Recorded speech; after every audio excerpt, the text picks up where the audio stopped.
CT-7567, formerly known as Captain Rex of the 501st Legion of the Grand Army of the Republic, to then Commander of the 332nd Attack Battalion, to then Captain yet again, walked in a daze back to the Y-wing bomber that rested on the edge of the debris field. He willed himself not to look behind him, not that doing so would make his reality or his greatest fear any less true. After nearly 3 years of non-stop warfare and missions, Rex was accustomed to wearing his customized hybrid Phase 2 clone trooper armor for extremely prolonged periods of time. But now, after the horrors he just endured like no battle before and which would haunt him until he took his final breath, Rex never felt so trapped, so claustrophobic in his armor. So unbearable was it that he almost felt as if he could not breathe. Rex shoved those thoughts into the back of his head, yet found himself trudging across the crash site. In his hand he carried the shovel, the same shovel that he just used to bury tens of hundreds of his brothers, all of whom shared the same face as him, and all of whom he knew by name, the battles they had fought beside, and the lie they'd been raised to live by. Rex reached the Y-wing and mounted the shovel to the underside of its hole. Then he finally gave into the voice that told him, "Look back." Rex took a deep sigh and finally allowed his gaze to sweep over the devastating sight ahead of him. A once proud and noble ship of brave soldiers was now a crashed and mangled pile of smoldering metal and flesh for pirates and scavengers to loot whenever they came across it. At the bow of the ship were the freshly dug graves of every clone that had been aboard that ship. Their graves were marked by the straight pieces of Durasteel adorned with their helmets.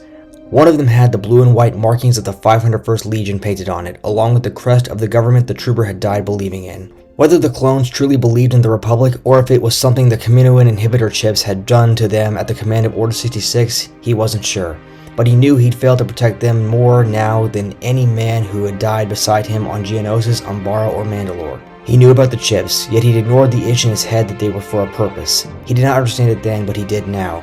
Yet he knew it would not have made a difference. He knew his grievance report would fall on deaf ears. Now he was captain of nothing. He had no troops left to command, and official records would brand him as a traitor for refusing a direct order from the newly declared Galactic Emperor himself. However, it would also state that he'd just been killed in the Venator-class Star Destroyer that he'd just walked away from. He had no Jedi General to ask for a command. He was on his own. Standing before the gravesite was a hooded woman with orange skin and a blue and white lekku.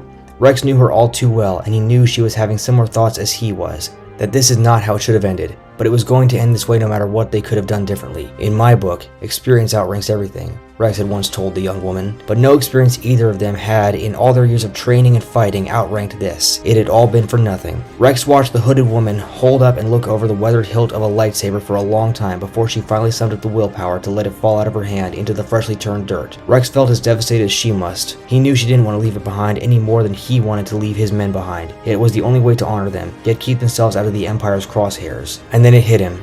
They were never his men. The clones he bravely fought beside, who'd given their lives in the name of the Republic, had never been his men. They were made for none more than a single person and a single purpose more sinister than fighting a war, the cause for doing so they barely understood, yet were bred to believe in. They were simply tools, pawns in a greater game neither side, Republic, Separatist, or Jedi, was ever going to win. At that moment, Rex found himself recalling a troubling thought he'd had at the end of the Republic's campaign against Umbara. Someday, this war is gonna end, Rex's late dear friend and former ARC Trooper Fives had said in his trademark aggressive determination. Rex recalled exactly what he said in response to Fives, and he was feeling that way now. Then what? We're soldiers. What happens to us then?